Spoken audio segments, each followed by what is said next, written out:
Thank you for joining us this morning. Uh, in the last few months, reporters from the Idaho Statesman and ProPublica have been published a series of stories highlighting the dismal and sometimes dangerous conditions under which our students are learning. Today, we have the opportunity to talk to the reporters who did this series, learn why they tackled it, and how they went about conducting their investigation. Today, I'm pleased to introduce Becca Sabrinsky, who is the education reporter at the Idaho Statesman and a Report for America Corps member. She previously reported in Seattle and Washington, D.C. She is a graduate of Northwestern University in graduate, I assume in journalism. It's one of the best journalism schools in the country. Asia Fields is the engagement reporter working on community-driven investigations for ProPublica. Before joining ProPublica in 2021, she was a reporter at the Seattle Times. Hayat Mina is the accountability editor at the Statesman. She previously covered state politics in Idaho, City Hall for the Dallas Morning News, and local government in Washington State. So reporters, thank you for joining us. I will open today with a few questions for our panel, but we would love to get your questions in chat, if you will. And I'll ask questions for about maybe 20, 30 minutes, and then we'll open it up for questions from everyone else. So please put your questions in chat, and we will be kind of monitoring that. So Becca, I would really like to start with you. How did you decide to focus on this problem of the school facilities in Idaho?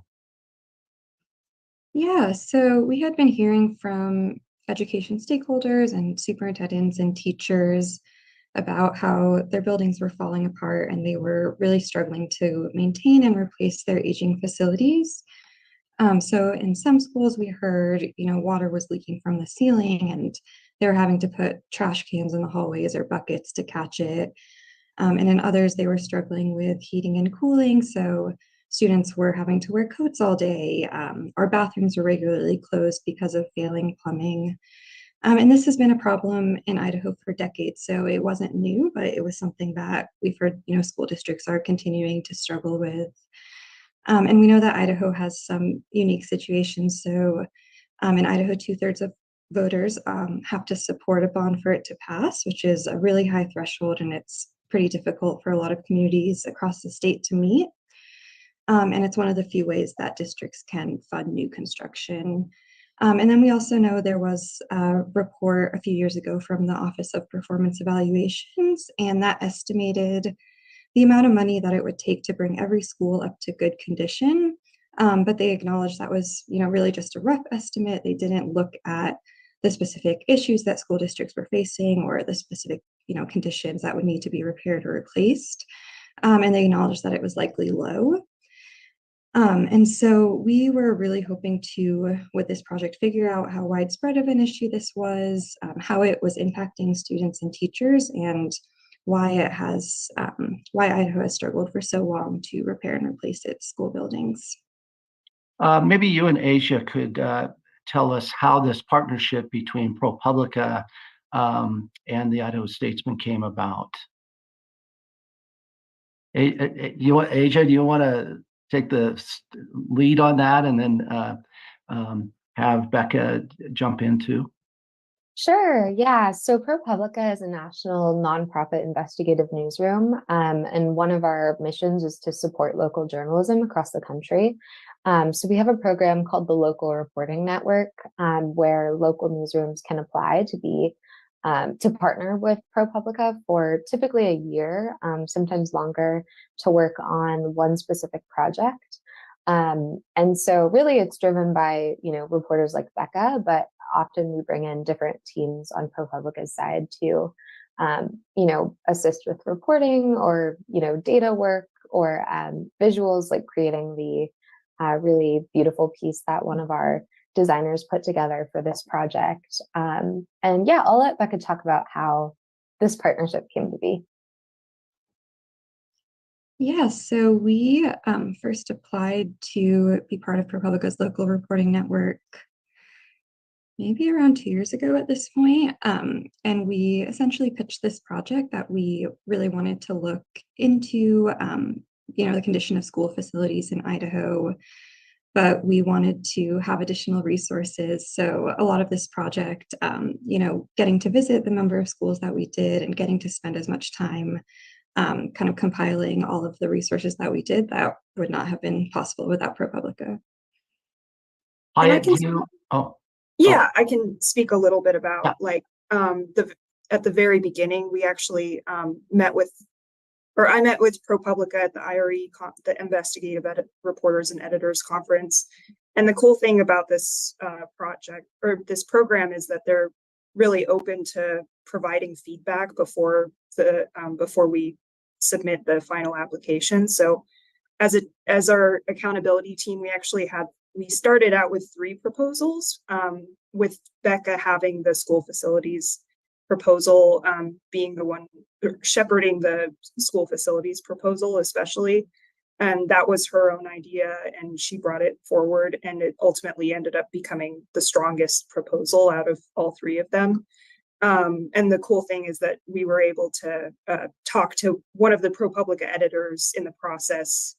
We sent them initial proposals, and he provided feedback, and to ultimately get to, the final proposal that we sent on school facilities.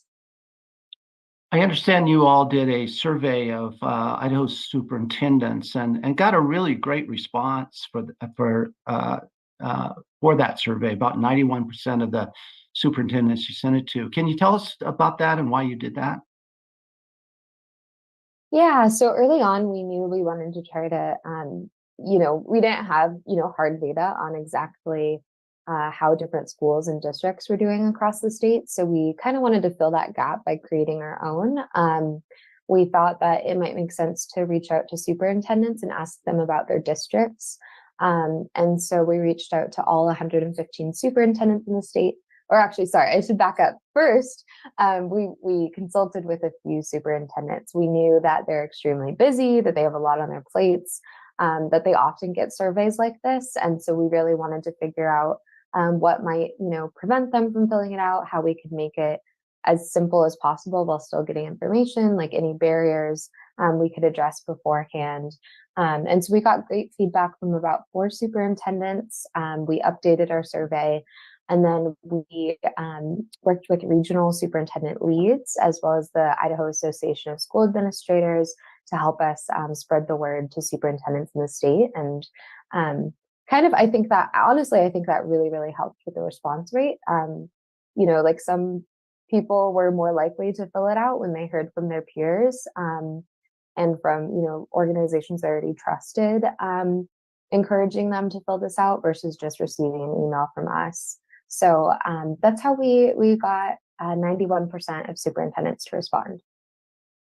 That's pretty amazing. And what did the results show you, Becca and Asia? What did you learn from that survey? Yeah, I can start. And I think Asia might pull up the story that shows some of these results, but we learned that every district that responded had at least one problem that posed either a significant challenge or required major repairs.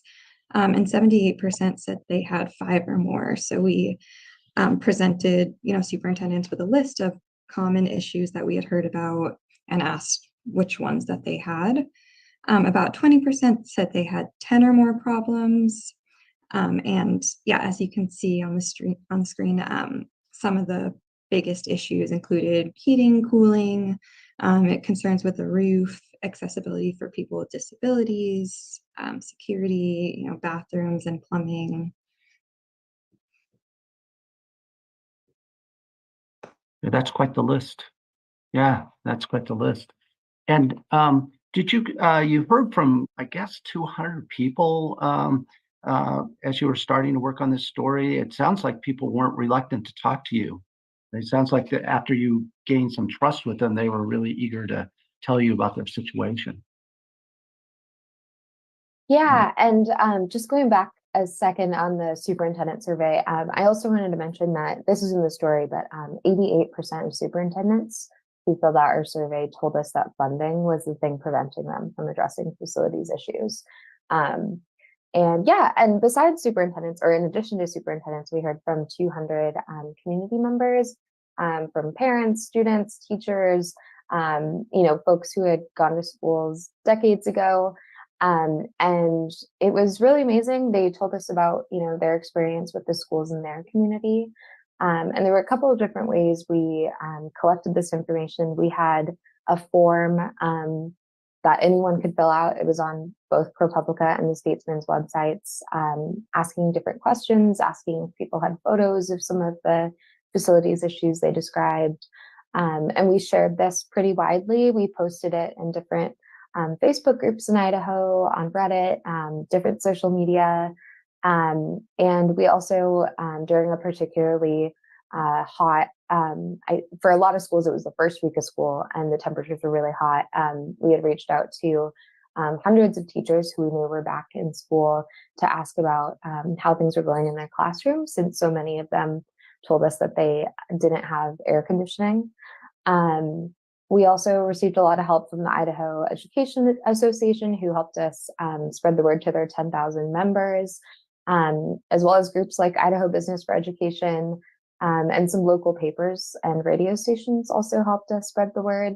And then Becca also went to some different meetings and a conference for administrators and passed out flyers and spoke about our project.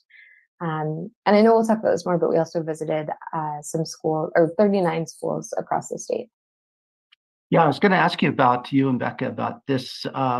You visited 39 schools. Idaho is a huge state. How did you pick those 39 schools, and how did you go about visiting them? Because that's quite the drive, I think, to visit 39 schools around the state of Idaho. Who would like to take that? Becca, you want to start? Yeah, I can start, and then Asia can jump in. But basically, when we were deciding which schools to visit, so we looked at the results from the superintendent surveys and found, which schools had a lot of schools that were in poor condition, according to the superintendents. We asked for the age of the buildings when we sent out the survey. So we looked at kind of which schools had some of the older buildings. And we also looked at bond data from the State Department of Education to find out in the past few decades which school districts had tried and failed to run or to pass bonds multiple times to repair and replace their facilities. And then we kind of worked on reaching out to teachers and administrators and superintendents at many districts when deciding where to go. And I'll let Asia jump in to talk a little more about the visits. Yeah, I think Becca covered it. She had done a lot of reporting on the ground, visiting schools as part of her, just as part of her job for the Idaho Statesman. We also took a trip covering, I think, like 1,000 miles in North Idaho, visiting a bunch of schools one after another. And we found that a lot of superintendents were really willing to open up to us and, let us into their buildings. They would have their maintenance directors show us everything from like the boiler room to, the rest of the school. We had one maintenance director take us up into like the ceiling to just show us all of the different ways that their buildings were falling apart or in need of repair. So Hyatt, how did you decide to organize these stories? Because I bet this is a huge chore to kind of figure out what to focus on, what stories to pursue first. How did you organize these stories? Yeah, I think we ultimately decided on 3 big stories this year, and you'll see that each one of those stories are extremely focused on one problem that we saw. The first one being focused on the school bonds issue and the 2/3 supermajority threshold, which was really, like Becca and Asia had already said, really unusual in the country. One of just 2 states that have that 2/3 supermajority threshold, and how ultimately it caused problems or just made it really difficult for school districts to pass those bonds. And then, I think it was clear to us from the very beginning that there was the school bonds issue, and then what's the next step, which is the state fund, and what ultimately happened with that. It was something that Becca had discovered in her reporting, that this state fund had existed for a long time, but that only 2 school districts ultimately used it. So we wanted to explore that and understand why that was, why school districts aren't using this fund and why it wasn't working.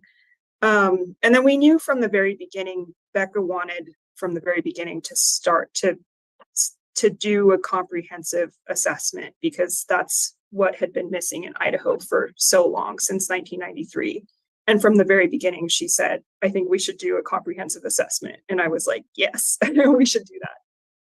So we knew from the beginning that that would be the most time intensive, the one that would take the most effort. And you'll see that in the 3rd story, which is just a compilation of quotes and photos, submitted photos, and hundreds of voices, trying to fit it all into one story.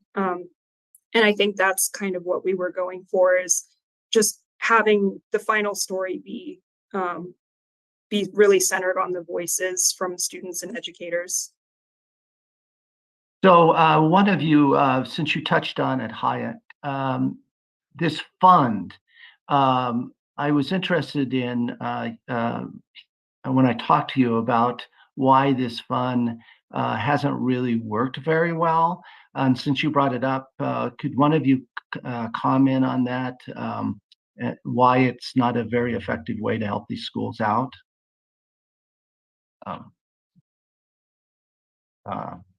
Yeah, I mean, I think, yeah, you'll see in the story that, for one thing, it's not a lot of money. It's you know, compared to the amount of money that school districts are asking for in these bonds. I think a lot of school districts didn't see that the state fund necessarily could be the solution to a lot of those problems that cost much more than what they could get through that state fund. And then obviously there's a lot of strings attached to the state fund, which is ultimately why it became unappealing to a lot of school districts. There were strings attached that took local control away from them. Yeah, and only 2 schools have actually used that fund, from what I understand. Is that correct? And one of the things was, I was surprised to learn that among other local control things, they even the state would even decide whether the superintendent would keep his or her job. Is that right? Yeah. So another statistic that really popped out at me when I was reading and talking to you is that since 2006, we've had 217 bond elections in Idaho. Only 44% have passed that supermajority, which Idaho is one of 2 states that has that. But if our threshold was lower, like other states, 83 of those bonds would have passed. So essentially, you know, one no vote really sort of displaces 2 yes votes. Becca, can you comment on that? That's an amazing statistic, I think. Yeah, so I can talk a little bit about why there's support and opposition to this 2/3. So the requirement for the 2/3 threshold is in the Idaho Constitution. And throughout the years, some legislators have advocated for lowering it. There's been a few resolutions brought forward that would essentially start the process of lowering that, and even to 60%, not even a simple majority. But most of those resolutions haven't gone anywhere. And many superintendents, teachers, school board members who had gone through the process of trying to pass a bond have told us how difficult it is to reach. Some superintendents have kind of given up trying altogether. But many legislators and public officials have also defended this supermajority because they say, it's a protection for taxpayers and that there should be a really high threshold for school districts to be able to, take on debt and raise taxes like this. But clearly that threshold is preventing us from really fixing and restoring and keeping these buildings safe and good learning environments for students. So yeah, that continues to be a big debate. It seems like you ultimately focused on two school districts, one in the Boundary County, one in Salmon. Becca, can you comment a little bit on why you ultimately really focused on these two school areas?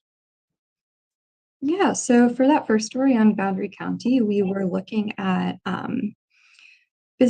we wanted to visit a district in, a rural area of Idaho that had tried multiple times to pass a bond and had failed, because we thought that could really help illustrate a lot of the challenges that districts across the state are facing, where they're kind of trying over and over again to pass a bond, and they just can't get over that threshold. And we thought that Boundary County was a good example because they had pretty recently tried to run a bond for to replace their 75-year-old elementary school, which was both their oldest and largest elementary school. And they were worried about many issues, including, safety, plumbing, heating and cooling, roofing. And they had recently run two bonds, and the first one that they ran did get over majority support. And they were continuing, facilities was still a really big concern for them. They were continuing to talk about it at their school board meetings. They were worried about what they could do next. And they were, really open to talking to us and telling us about the issues. We were able to visit that school and walk around with the maintenance team, and some trustees, administrators, and teachers who, showed us all of these issues. I think we went into this kind of downstairs area of one of the buildings that hadn't been used to see some of the issues. We saw a lot of, leaking, buckets hanging from the ceilings. And then for the second story, we chose Salmon because, like we talked about a little bit before, it was in a pretty unique situation that it was one of two school districts that had ever used this state fund. That was meant to essentially help school districts that had unsafe conditions and couldn't pass bonds to make their schools safe. And Salmon has also run around a dozen bonds over the past 2 decades or so, including 6 in the 7 years before they even applied to the state fund. And we knew that although the state did step in and they loaned the district a little bit of money to make some repairs and improvements, that they were still dealing with a lot of the issues that they'd been struggling with for a long time. So one of the most amazing things and anyone jump in on this one, one of the most amazing things that I thought in your series was this gym. The roof collapsed during a heavy snowstorm up north in the Boundary County. And luckily, no students were in school that day. And also luckily, one of the school employees had just walked out of the gym when the roof collapsed. Otherwise, it would have turned into a huge tragedy. Can one of you comment a little bit more about that problem? And, and are there other schools that had that same issue? Yeah, so in that area, there was a big snowstorm, and then it sounds like it warmed up a bit, and the weight was essentially just too heavy. And so a portion of the roof collapsed. And like you said, no one was injured. No one was in school at the time. It was over break. But the maintenance director, who had just recently retired when we visited, but he was fortunately there and was able to take us through the building. He had just walked out of the gym before it collapsed, and he, talked about how it's something you don't ever want to see again, especially when you have kids, he said. And he said it used to worry him all the time, thinking about how that could happen. So now the district knows that, its roof is old. It can only handle so much weight, and it's an area that gets a lot of snow. So if they do have big snowstorms, they'll have maintenance staff and other people up on the roof with snow blowers blowing the snow off to prevent a collapse in the future. And we know that other schools are, have concerns about their roofs. We know that there's a lot of, leaking that has damaged projects and things like that. I don't think we know specifically of another school where the roof has fully caved in like we heard it did in Boundary County. But students are still in that school, right? They're still going to school in that school. And did they ever replace the gym, or what happened to the gym and the roof and all that? Yeah, so they kind of replaced that portion of the building, and it's now a new section. Yeah, so okay, but the students are still learning with the old roof over their heads, right? And then Yes. in salmon, you've got this situation where drinking water comes out brown, and that sewer has actually backed up into the kitchen. Can you talk about that a little bit? Yeah, so when we visited salmon, the kitchen was a really big concern. In addition to, we saw or heard that sewage sometimes would back up into the corner of this kitchen. Um, the head cook was using strings that were attached to kind of holes in the drawers because the handles had fallen off. The food storage for the kitchen is actually outside, so in salmon where it drops below 0 degrees, she's having to go in and outside all day long to get food in and out. And also in the kitchen there's a lot of accessibility issues, so students essentially line up in this really, really narrow hallway to get their food, and it leads to 3 steps that the kids are having to walk down with their meals. So students who use wheelchairs can't line up to get their lunch. And they're even concerned about, these young kids having to carry hot soup or something, and having to walk down these stairs into the cafeteria. And salmon is also facing a number of other issues. Their foundation is crumbling, and you can really see it when you walk around the building. And a big concern is uneven floors within the building. So administrators believe that these are caused by floor heaves. And, some teachers have tripped over the uneven floors where it's particularly bad. And, some students are having to go to school in portable buildings just because there's not enough room, and those buildings have no sinks or bathrooms. So they're really facing, kind of a number of issues in that building. And apparently that the Salmon School District's asked voters a dozen times to replace that school, and it's always failed. So what's the problem there? Yeah, I think it's kind of a combination of things. The 2/3 threshold, of course, is really hard for a lot of communities to get over.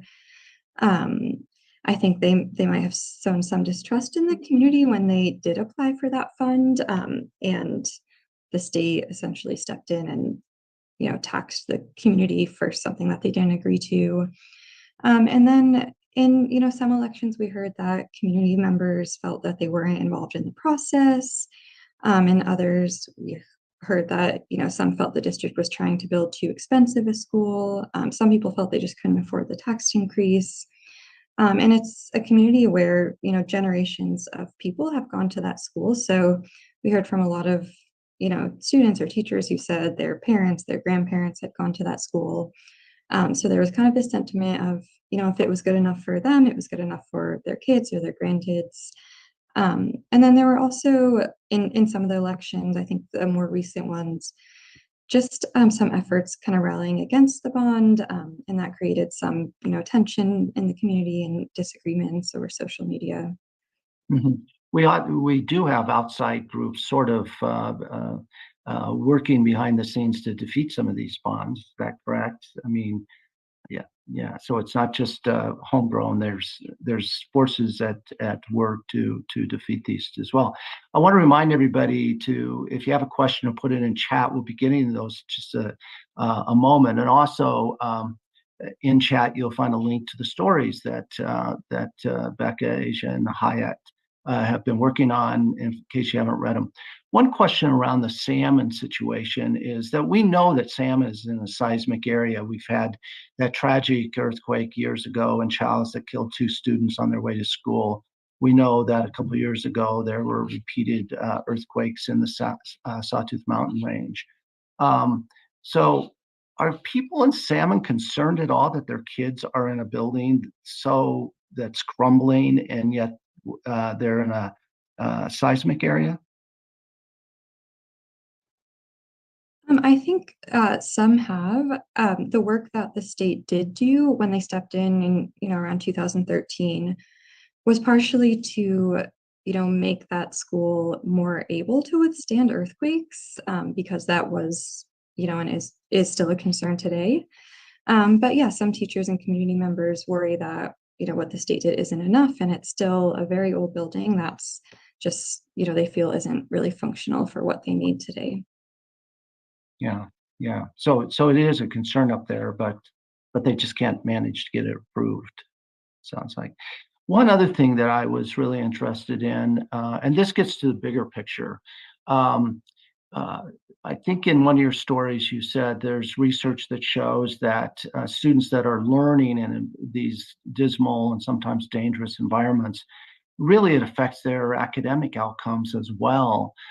Can you all maybe comment on that and talk about that? Because the bottom line is the student safety is paramount, but their learning is also paramount. So how does learning in these terrible environments affect the kids and how they learn? Yeah, I can start and anyone can jump in, but essentially there's, a lot of national research that has shown that students who go to class in these deteriorating schools score lower on achievement tests than those in, newer, more functional buildings. We've seen that issues such as, poor air quality or the classrooms being too hot or cold, or, a lot of noise can contribute to lower student performance.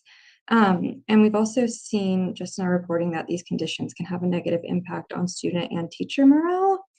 And then some other, issues that we heard is really a loss of instructional time. So just going back to Boundary County, the kindergarten students, their building is across the street from the main building, but they have to go to the main building for meals and elective classes. So those teachers are having to, get a class of kindergarten students ready multiple times a day to leave their building, cross the street, go around, go to the main building, just to eat breakfast and lunch. So that's a big loss of instructional time. And then sometimes, if a bathroom closes and a student is having to go all the way to the other end of the building, they're losing time.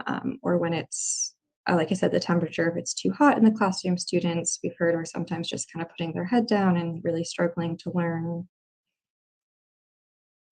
So the students bring this up? Did you talk to students who talked about tell me what the students are thinking. You've talked about the superintendents and the parents, but what do the students think? Do any students ever say this kind of a reflection on how they feel about us as students?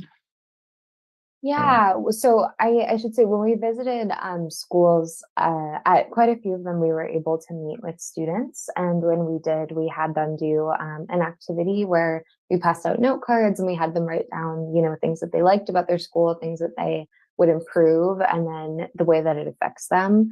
And we heard repeatedly that this does affect students, whether it actually makes their whether it actually has an impact on learning. For example, when they can't do assignments because the Wi-Fi isn't good, or the student says, it's hard to focus in hot temperatures. But also we heard that it affects the way that they see their schools, see, the investment from the community. This student said, it gives off a demotivating atmosphere, and really talked about, this was at an alternative high school. And the student talked about, just feeling like there wasn't an investment in his school and in his education that was apparent from the way the school looked. Yeah, and I think, we also saw there was a teacher in Moscow who gave us a bunch of her students' essays about school conditions, and they really went into detail about just how these things affect them on a daily basis and how it makes them feel about school. So, Asia, you have somewhat of a national perspective, being a national reporter, and I don't know if ProPublica has looked at other states. And are we like the worst state in the country when it comes to school facilities, or are there other states that suffer from the same problem? I understand that we're one of only 2 states that have this supermajority requirement. So it must be, other states must be handling this a little bit better than we are. What have you found? Yeah, so this is the only state where we've done this kind of in-depth reporting to really get a look inside school buildings. I know anecdotally that, other states, of course, have schools that where facilities need to be improved. But I think, the reason why ProPublica has selected Becca's project is really the fact that, Idaho has one of the highest barrier or bars in the nation for schools to be able to repair their facilities. Um, and, something we heard a lot when we visited schools, and of course, it's kind of a natural comparison just given where some of the school districts are located. A lot of administrators would talk about schools in Washington State. Some of them had worked in Washington State previously, and they came to Idaho for a reason. Like they want to be in Idaho, but really felt that there was a drastic difference in the quality of facilities between the states. Mhm. So this is not a new problem, as Becca said at the very beginning of this. I mean, this has been going on since the 1990s. We've been aware of how serious a problem this is. The Idaho Supreme Court ruled in 2005 that the legislature was not fulfilling its constitutional mandate to fund a uniform, thorough public education system because facilities it was such a checkerboard of facilities.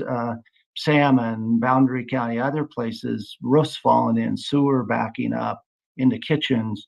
Other districts, I'll use Boise as an example. Pretty good facilities in Boise, has pretty good schools. So why hasn't the legislature really responded to this Supreme Court decision? Becca, do you have some thoughts on that?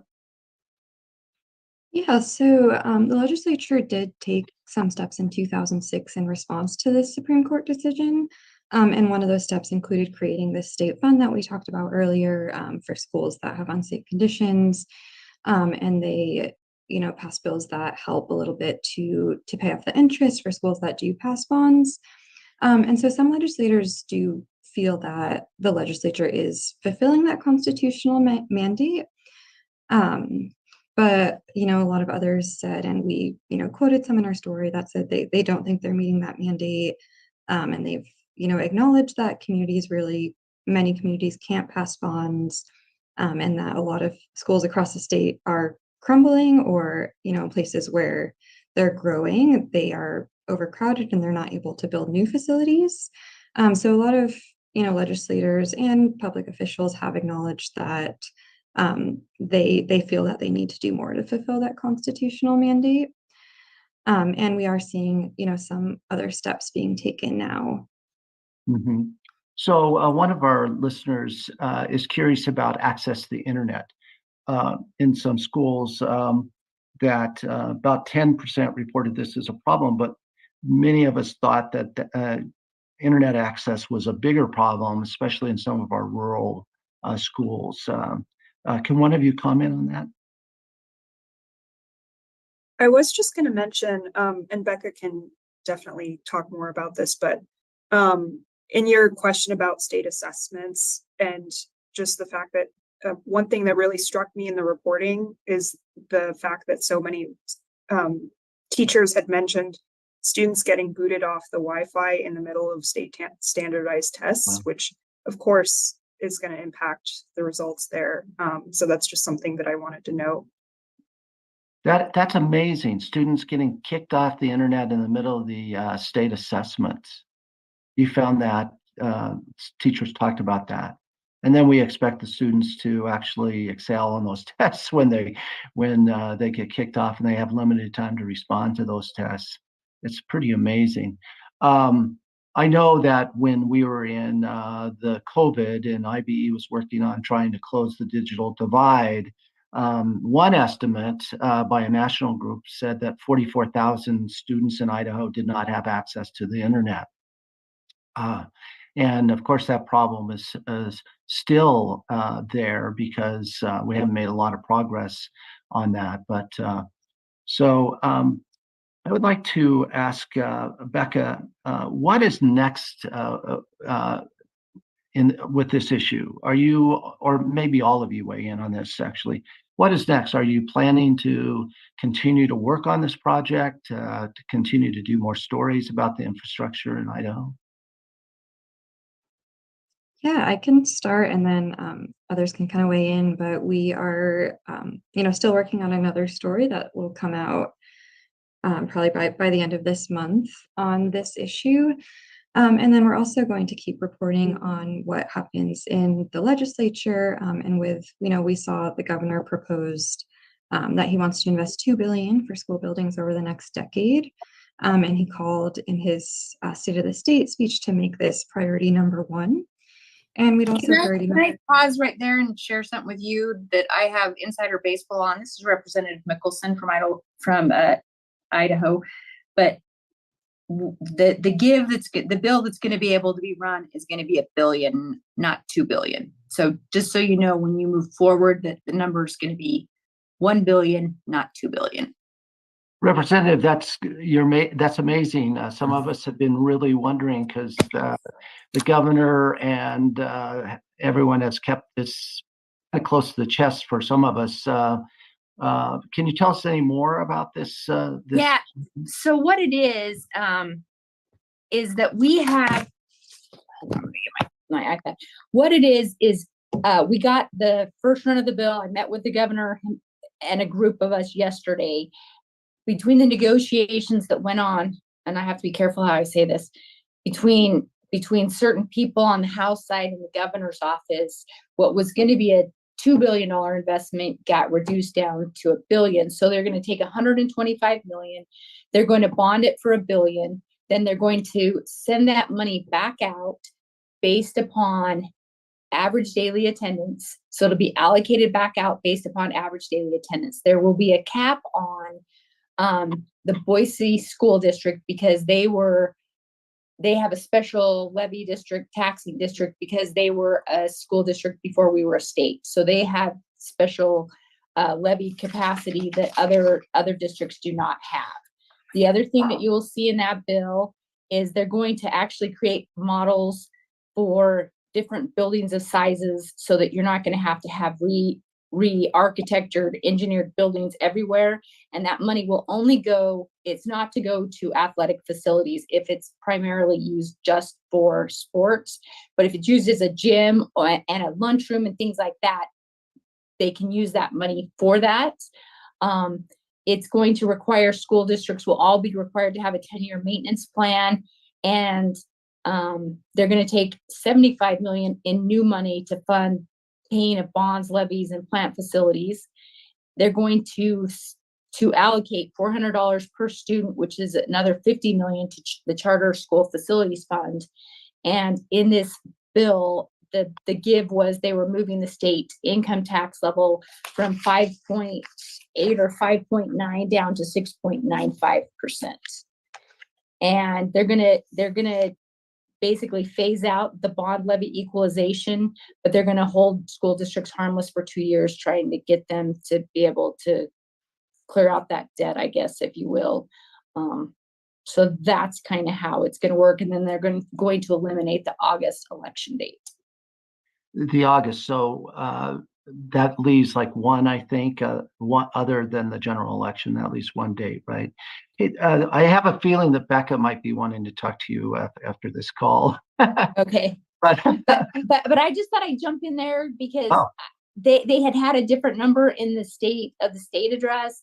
And because of the negotiations you have to be able to get a bill across the finish line, they had to take what they could get. But the governor's office was hopeful that once we put this process in place, then moving into future years, we already have kind of the mechanism in place that then we will be able to make future investments in education in a way different than we have in the past.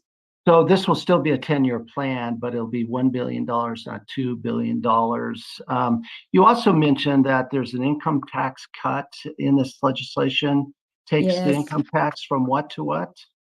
It takes it from, let me read, it takes it from 5.8% to 5.695%, which drops Idaho down or up 4 notches, however you want to say it. So we have a lower income tax we beat other states' income tax level by reducing, and we move states 4 slots. Is So that's the personal income tax, not. that's that's the personal income tax. Yeah. They also have a corporate tax cut in it. Individual trusts and estates shall be commuted at the rate of 5.695%. Okay, but not a corporate cut, just a personal income tax cut. Right, but a lot of businesses are taxed on the individual level because they're just K1s that pass through. So a lot of businesses, that's how, because they're, and LLCs are owned by individuals. So that's, and interestingly enough, our state sales tax revenue has been increasing year over year just because of the growth of the people moving into the state. So they're hoping to capture that. They're trying to clean up some messes that they made with 292 from last year, which was the property tax relief bill.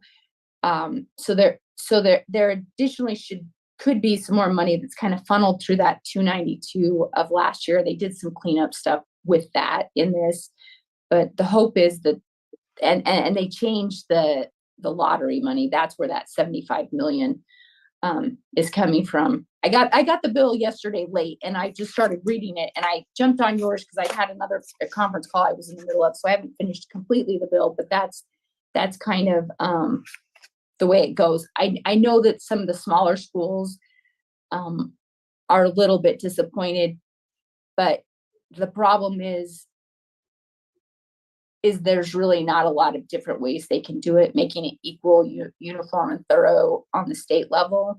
So West Ada is going to get 136 million right off the bat, just because they have 13.6% of the students. And that was a concern of several legislators, but. So we're not going to look at the school buildings by the conditions they're in. We're going to look at average daily attendance. So why wouldn't we want to try to get the money to the schools that are in the worst condition, dangerous conditions, rather than spread the money by average daily attendance? Why would we want to do it that way? I don't think we necessarily wanted to do it that way. That was the only way they could get the bill across the finish line. Okay, interesting. Well, I am really glad. I mean, I hear what you're saying, and I think that we're going to have to, depending upon how the state does economically in the next year, I think if there's an additional pot of money next year, I think we're going to have to take a look at how we can help the salmon school districts and these small rural school districts that really don't have the taxing base. And so that's what the bond levy equalization did. It kind of took into account what your ability to bond was. It took the economic and unemployment rates of your area and helped with that. But I definitely think that you're still going to have to make some additional investments in these rural school districts that have really been, holding on by a thread in some instances. So, and when do you think this bill will be taken to committee, and which committee will it start in? It will go through Rev and Tax. It will, they have the draft, and they hope to have the RS and have it in committee sometime next week, was what I was told. Well, I really appreciate you jumping in here. I didn't expect us to make a little news today, so I appreciate that.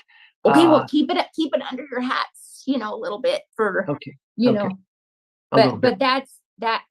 It's out there. They've got, so far, I think they're going to have, so Moyle and Monks are going to be the sponsors, and they have probably 20 co-sponsors underneath that. Interesting. Let's see, I have a question here. I was told the bill also included some language that held new 4-day school districts may not be eligible. Is this still in conversations? I guess I don't know. I don't know about that. Yeah. Okay. Well, thank you, Representative. Sure appreciate you jumping in there and sharing what you know with us. And that actually kind of gets to my last. Excited. I think that's the part people need to understand, as we're really excited that we're going to try to make a difference for Idaho schools. Yeah. Well, thank you. Well, I see Senator Lent has joined us too. Senator, do you have any thoughts? You have been the champion for last several years in trying to solve this problem of school buildings. I don't want to put you on the spot, but if you do want to chime in here a little bit, just take your mute off. But if you don't want to, that's fine too. Okay. There we go. Okay. I just got out of some meetings, and I'm sure Representative Mickelson covered it pretty well. So we're making progress. It's not exactly what we, thought we were going to get going in, but that's not how it usually ever is. So we are making progress, and I think most people will be pleased with how it turns out. Well, good. Well, thank you. At least we're making some progress. Appreciate you all here. And I'll take it back to the reporters now. And this is a nice segue from our the conversation we just had. You have really raised the visibility, reporters, of this problem. And as a citizen of Idaho, I want to thank you for doing that. That's the best. The best journalism is the journalism that helps solve problems for the people. So my question for all of you, or last question, unless we get some more from the audience, is what do you hope happens from this series that you all have been working on? Becca, you want to take the lead on that? Yeah, I think throughout this process and during our school visits and everything, we've been saying that kind of our goal is to present the information and to, show what teachers and superintendents and administrators are telling us. I did not realize that was like the talking points weren't out there. I'm sorry. Oh, it's okay. Go ahead, Becca. Yeah. Go ahead. Yeah, and so our goal is to, improve the lives of students and teachers, but throughout this process, we've really just been, trying to present the information in as comprehensive a way as possible. Yeah. Asia and Hayat, do you want to weigh in on that last question too? I think what Becca said is right. We just really wanted to elevate the voices of, people who spend every or most of their days in these school facilities, especially the students, and really get their experiences and thoughts out there for, lawmakers and people who make decisions on these things.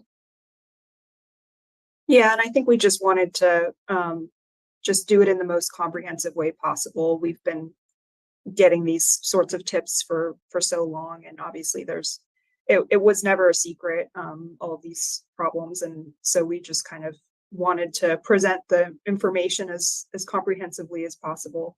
Mm-hmm. But it sounds like you're going to stay on this story. You're not going to give up on this story. You're going to keep reporting on it. Yeah. Yes, definitely. I'm getting a few nods. Yeah. Well, listen, I really want to thank our audience for being with us today. This is such a serious issue in our state, and an expensive problem in our state. And I look forward to the continuing debate in the legislature on how to solve it. But I especially want to thank you journalists for doing such wonderful work on this. Again, this is the kind of thing that quality journalism like this is hard work, and quality journalism like this can elevate issues as you have and help us solve the problems that our citizens face. So thank you so much for your hard work on this. And thank you everybody again for joining us, and have a good day. And I think that we'll probably be learning a lot more about this in the media here maybe starting today. So thank you so much for coming today. Bye-bye.